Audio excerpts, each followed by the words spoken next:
Jeg er ekstrovert. Jeg er ekstrovert. Jeg er ekstrovert. Jeg er ekstrovert. Jeg er ekstrovert. Jeg er ekstrovert. Vi har samlet en gruppe spillere, men der er en bedrager iblandt.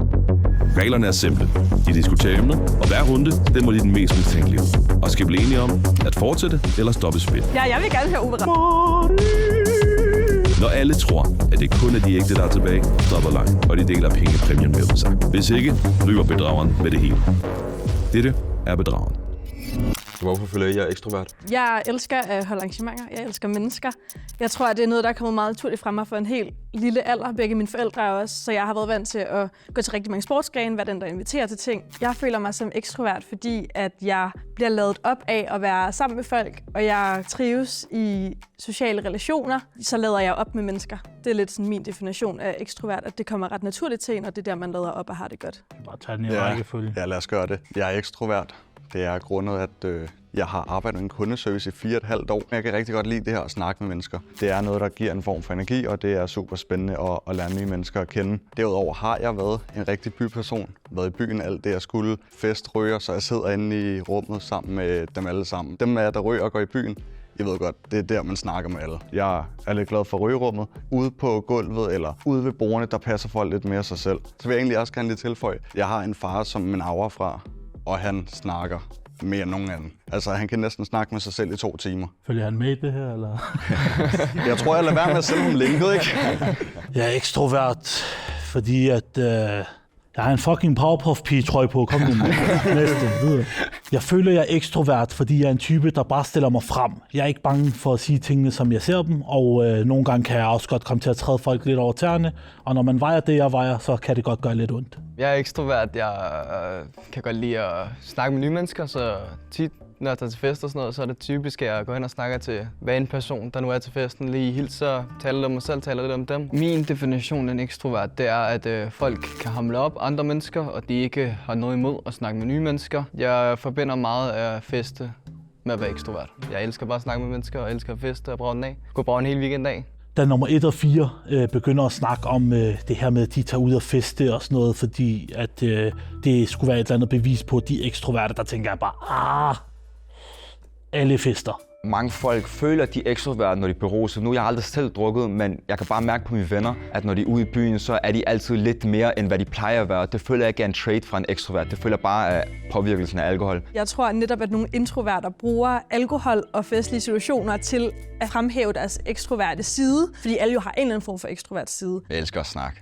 Jeg snakker så meget, og i dag der blev jeg spurgt af mine kollegaer, får du nogensinde hovedpine af, når du snakker så meget? Nogle gange kan jeg godt mærke, at jeg snakker så meget, at jeg kan mærke det i mit hoved, at du ved. Og så har jeg også arbejdet i kundeservicebranchen siden 9. klasse, og det er bare det med at møde kunder, snakke med kunderne. Jeg føler målet med at arbejde i kundeservice, det er altid at give en god glæde til kunderne, og det elsker jeg at gøre. Ekstrovert, det kommer meget mere naturligt, når du er introvert, så er man lidt mere tvunget til det. Så grunden til at ekstrovert, det er lige pt. Der er faktisk fodboldtræner ude i et kvindeseniorhold ude i Valby.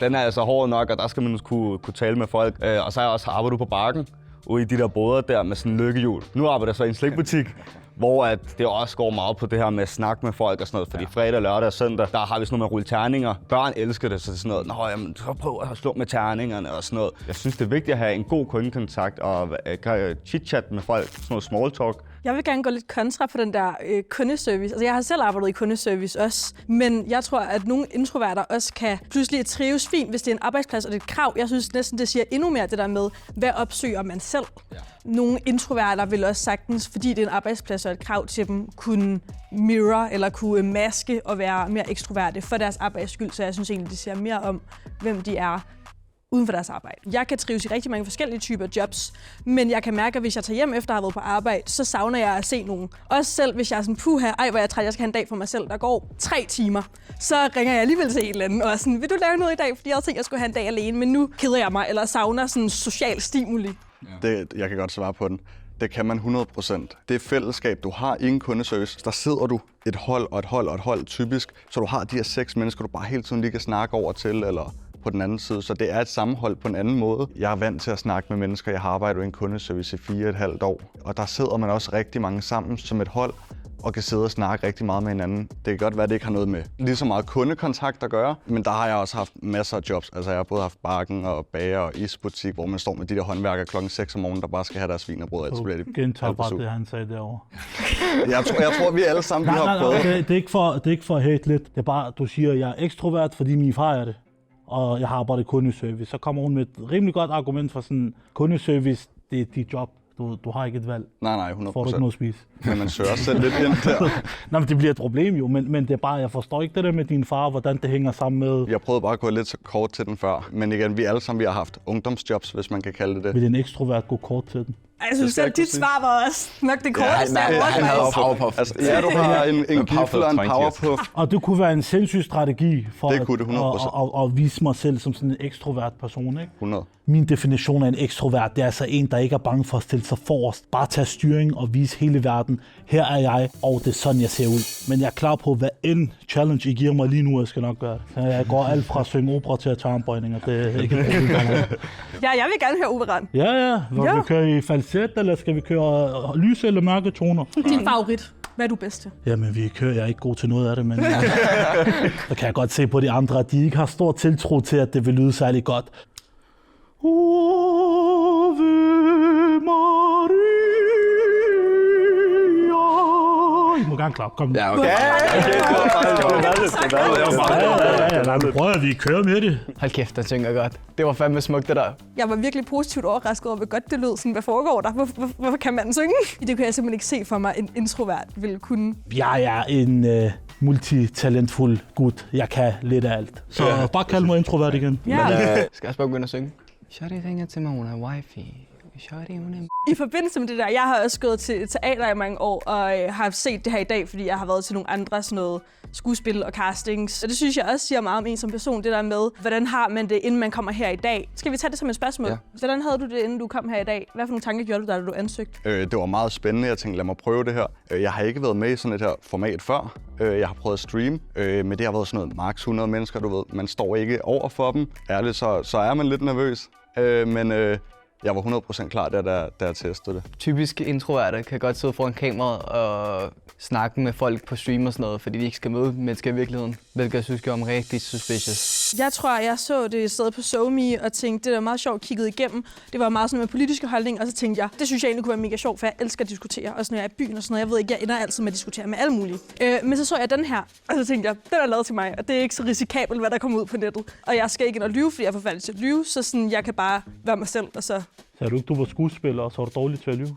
Jo, men det synes jeg ikke rigtig hænger sammen. I min verden, så er en skuespiller en professionel løgner. Det er altså en, der godt kan finde ud af at påtage sig en rolle, de ikke selv er. Hvis du har lavet meget skuespil eller drama og teater, så tænker jeg, at det der med at skulle hoppe ind i en rolle måske ikke vil være det sværeste for en, faktisk. Men jeg har heller ikke været skuespiller. Altså sådan, jeg har været statist og med sådan nogle her ting. Men jeg er mega dårlig til at lyve. Det vil jeg gerne stå ved. Den del, jeg ikke kan med at lyve, det er, at jeg ikke kan lide det der med at gøre noget dårligt mod et andet menneske. Og når skuespiller er noget, man bliver betalt for, eller som er aftalt spil, så synes jeg slet ikke, det kan sammenlignes. Ved du hvad, jeg tager den. Det er fair, fordi jeg stemmer på dig. Nej, snak ikke.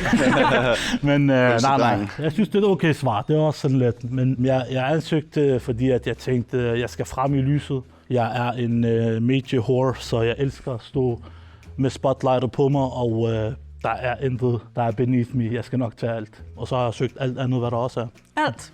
Fantastisk. Alt, undtagen dem, som jeg ikke har, selvfølgelig.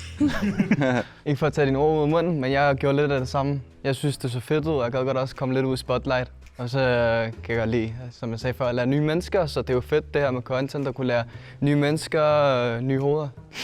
Ja, fordi jeg gerne vil være spotlight. Nu laver jeg selv musik til dagligt. Jeg har været med i noget, der hedder Chat Records, hvor jeg så endte med at blive nervøs og stå og beryste med mikrofonen, og min stemme går op og ned. Så prøver jeg ligesom at steppe ud af comfort zone, og så lige vise mig frem. Nu virker det meget, at vi kopierer hinanden, men altså, jeg har filmet nogle andre videoer med nogle andre YouTubere også, og jeg synes, det er så fedt, det her. Jeg elsker at gøre det. Så når jeg så det her encore kom op, så tænker jeg, okay, det her skal jeg være med. Men jeg laver også selv TikTok, så jeg så havde tænkt, det er også en lille god promovering til TikTok. Bare det der med at komme ud på spotlightet, komme ud og vise sig selv. Jeg elsker at gøre det. Mine venner driller mig altid med det og kalder mig storhed og alt det der. Men du har 2 gange nu refereret til, at dine venner kalder dig noget. Det sagde du også før. Det synes jeg er ret fedt. Men det er fedt, men det er også bare noget, jeg vil sige, hvis jeg ikke var det. Så vil jeg sige, at alle mine venner siger, at jeg er den tyndeste i rummet. Ikke? Men altså... Min strategi for at finde den introverte, det er bare at prøve at få øjenkontakt med dem alle sammen, og så prøve at skubbe lidt til dem for at se, hvordan de reagerer på det. Og jeg er god til at lyve, by the way. Men det er Ja, altså, jeg vil sige, det er dårligt. Den skal vi jo have i mente. Tag den med i mente, og så tak for gør med det, hvad I vil. Jeg skal nok lyve mig ud af det alligevel. Men altså, det jeg også laver på TikTok, jeg laver også, hvor jeg bare vlogger min hverdag. Nu er jeg på mit andet sabbatår, eller jeg skal til at komme ind i mit andet sabbatår. Hvad hedder din... Yusuf Celik. Bare mit navn. 2980. 2980? Ja. Okay. Mit postnummer, selvfølgelig. Kokkedal, okay. Hvor er du fra? Se, det er sjovt, du spørger mig. Det er fordi, vi er de 2 eneste mørke her. Ja. Men jeg er oprindelig fra Valby, men jeg bor i Hellerup. Hellerup, okay. Ja. Nå, vi skal lige have sidste meget med, den bliver rød. Sorry. Jeg vil også gerne lidt frem i det der spotlight. Nu har jeg søgt mange castings. Jeg har søgt med til et quizprogram, der hedder Feltet, men jeg kom desværre ikke med. Og så har jeg været med i en anden video af de her. Så jeg vil også bare gerne frem i lyset. Jeg ved ikke helt, hvem jeg skal stemme på, men der er i hvert fald 2 spillere i mit hoved, jeg godt kunne sætte mit kryds på. Det er ikke sagt så meget.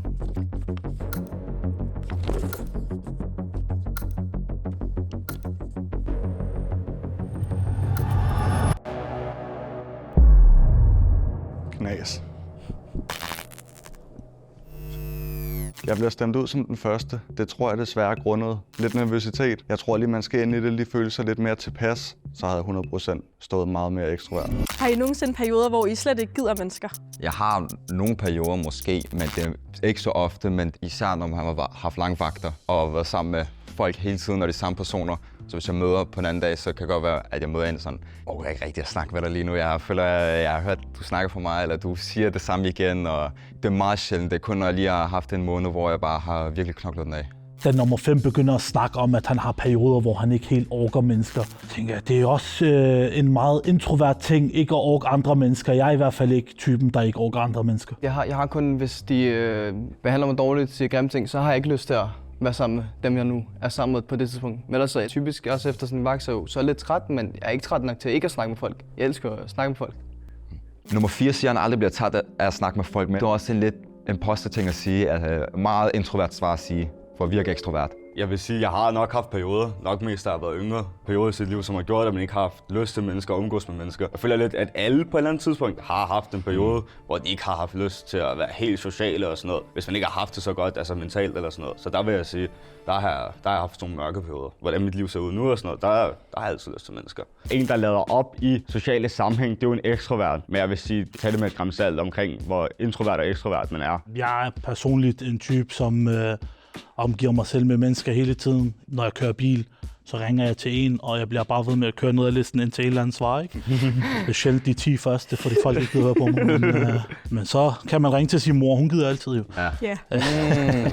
Men nej, jeg har ikke sådan, jo, man kan godt være træt, hvor man tænker, hold lige kæft jo. Altså, det er ikke fordi, man ikke orker mennesker sådan generelt. Jeg vil også sige, sådan, jeg vil nok gribe den på et lidt mindre plan. Jeg har ikke haft længere perioder, men det er ofte, ligesom jeg kom lidt ind på før, efter ferier eller lange vagter eller sådan noget, så tror jeg, at jeg ikke vil. Så tager jeg en aktiv beslutning om ikke at lave aftaler, og så er det, jeg meget hurtigt skifter mening. Ja. Det er sådan, præcis sådan, jeg har det nogle gange. Især i skolen, nogle gange havde jeg nogle... Du sagde, du havde nogle mørke perioder. Jeg har måske en dag, en vinterdag, hvor man kan mærke, at man ikke har energi, så laver den der, okay, i dag bare ikke snakke, og så snart man kommer ind i klasselokalet. Så er det der, hvor jeg bare, okay, så begynder jeg at snakke, og så går han bare i gang. Det er jeg meget enig i. Den der med, at man nogle gange kan tro, at man har en off-dag eller en dårlig dag, og så snart menneskene faktisk kommer, så kører den alligevel. Præcis. Så klikker det. Da nummer 5 begyndte at komme ind med sin historie om det her med energien, der skifter, så snart man kommer ind i for eksempel et klasselokale, der tænkte jeg, han er ekstrovert. Jeg har et spørgsmål. Hvis man kigger på det her med at være, vi alle sammen siger, at vi er ekstroverte. Ja. En af os er introvert. Hvilken strategi vil man antage en introvert vil bruge, hvis de skulle spille ekstroverte? Vi tager bare for hinanden. Jeg tror, at det vil være meget overordnet. Jeg tror, det vil være meget sådan noget med, jeg elsker mennesker, eller jeg får energi af mennesker, og ikke lige så mange anekdoter, ikke lige så mange eksempler. Altså de ting, du sagde. Ej, jeg føler faktisk, jeg har været rimelig sådan konkret. Altså det var ikke de 2 ting, du sagde. Ja, det er de 2 ting, jeg definerer som en ekstrovert. 100%. Ja, okay. Altså, det er sådan, jeg ligesom definerer begrebet. Og du er en skuespiller, der ikke kan lyve. Også det. Undskyld, jeg kører, men jeg bliver nødt til. Ja, jeg vil ikke kalde mig selv skuespiller, men vi kan Det gjorde du ikke lige før. Vi har det på kamera. Okay. Men jeg kører måske lidt meget på nummer 2, men det er også fordi, jeg synes, hun virker som om hun er ekstrovert, men det kunne jo også bare være rigtig godt indøvet. Jeg ved, jeg får dig til at stemme på mig nu, så jeg kan godt mærke det, så jeg skal nok stoppe med at køre på. Jeg kan godt lide gifler, vi er gode venner. Giffelteam, vi stemmer jer ud. Jeg skulle tage tal. Jeg synes, det var lidt af en trap, men hvad er din egen mening? Jamen, altså, jeg tænker, en introvert, som skulle spille ekstrovert, vil prøve hele tiden at være den første, der skulle sige noget. Hele tiden. Det vil være strategi. Prøv hele tiden at afbryde, prøv hele tiden sådan. Så det vil i hvert fald være oplagt. Sådan, man overdoer det lidt, ikke? Sådan, Der er meget enig med dig. Og hvem synes I så gør det? Jeg har ikke lyst til at svare. Det virkede som sådan en personal attack, og jeg er godt bevidst om, at jeg nok har været en af de mere snaksalige, eller nogle gange kunne jeg komme til at afbryde eller lignende. Nej. Hvis du skal pointe nogen ud, som har været sådan mest frontfigure her, så er det jo jer 2. Nå, og så vores kokkedal herover, han er ikke med på den. Jo, lidt, men hovedsageligt jer 2. Ja, det er rigtigt altså nok. Der kan jeg godt mærke, okay, jeg har talt rigtig meget, og det kunne godt se ud som om, at jeg var introvert, men Jeg har også mange venner, der er ekstroverte, og jeg har også mange venner, der er introverter. Og nu, når jeg hører alle 4 snakke, så har jeg også sådan rimelig gennemskud, hvem der er ekstroverten, for man kan godt mærke det på folk. Og jeg har også på fornemmelse på, hvem der kunne være introverten, men det er mere, du ved, man okay, så sig det. Jeg synes, I 2, jeg er 100% ekstrovert. Okay. Altså, jeg kan mærke det på, at jeg har en veninde, der er fuldstændig ligesom dig. Og ligesom mig? Nej, nå, du var ikke mig, okay. Og så har jeg mange, nu igen, de 2, jeg har også mange svært, der minder meget om dig. Okay. Så nummer 2 minder meget om mange af de veninder, jeg har haft i gym, og snakker meget, og altid virkelig dejligt at være sammen med. Så jeg føler ikke, det kunne være hende. Og nummer 3 er det ligesom en storbror, du ved. Den der ene ven, altid får folk til at grine, så jeg føler heller ikke, det kunne være ham. Så du siger, det er en af de 2? Det kan godt være. Det er stemt ud. Det kan også være. Det er rigtigt. Det kunne det faktisk også være. Det kunne det godt være, men jeg føler ikke, det var den vej, vi var på vej. Men der er 2, der mangler at svare.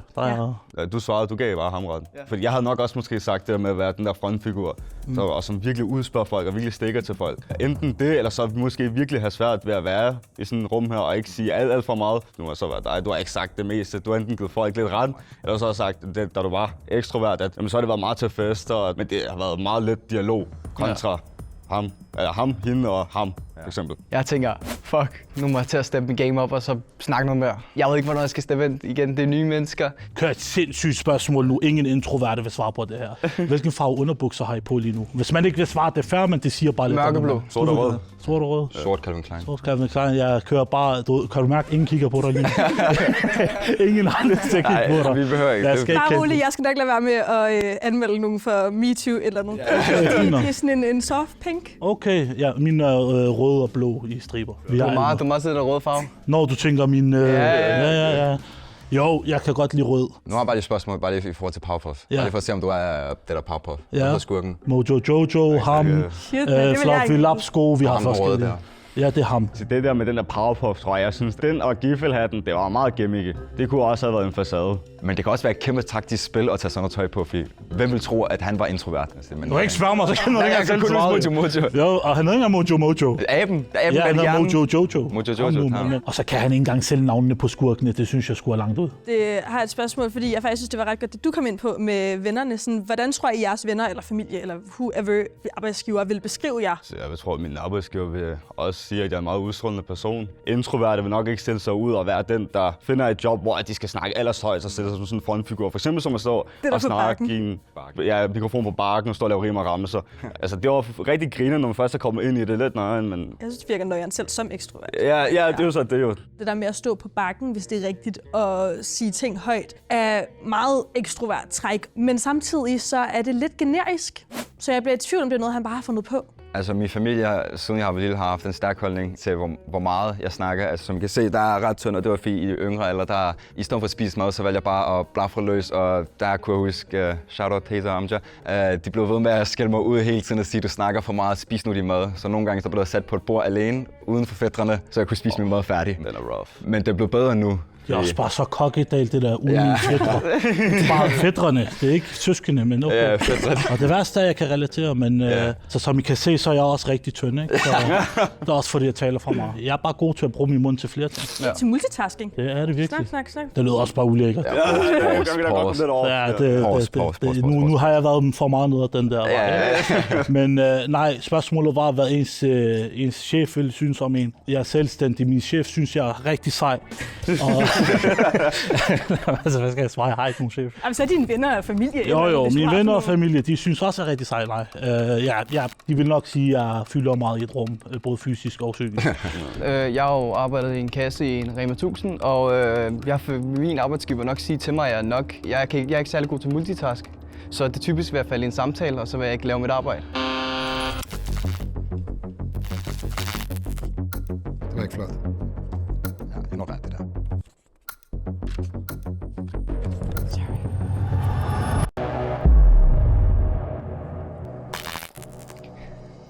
Jeg får så ondt af folk. Ja, så gik den ikke længere. Jeg tror simpelthen, det er fordi, jeg blev for nervøs, og så jeg ikke fik sagt så meget. Jeg tænker, at det kan være, at det er en introvert, der havde troet, at de kunne fake at være ekstroverte, men kommer på sæt, og så i virkeligheden ikke kan. Når man ikke siger noget, så er det jo et godt tegn på, at man er introvert. Jamen altså, hvad siger vi her? Der er to, der stemt ud. De sagde ikke så meget. Nej. Lad os være ærlige. Ja, det er det. Og vi andre, altså vi har snakket meget. Men hvad tænker I for sådan ægte?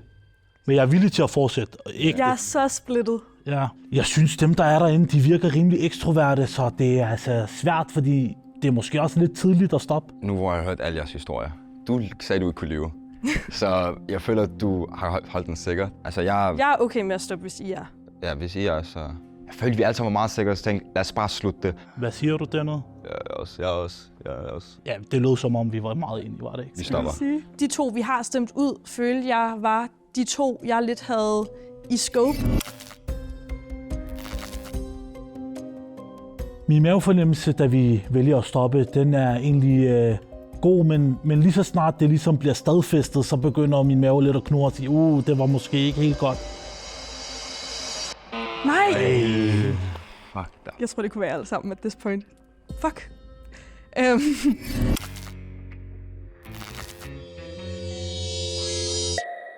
Fuck, jeg vidste. Hvad? Jeg tænkte det nok. Ja tak, hvad? Prøv at høre.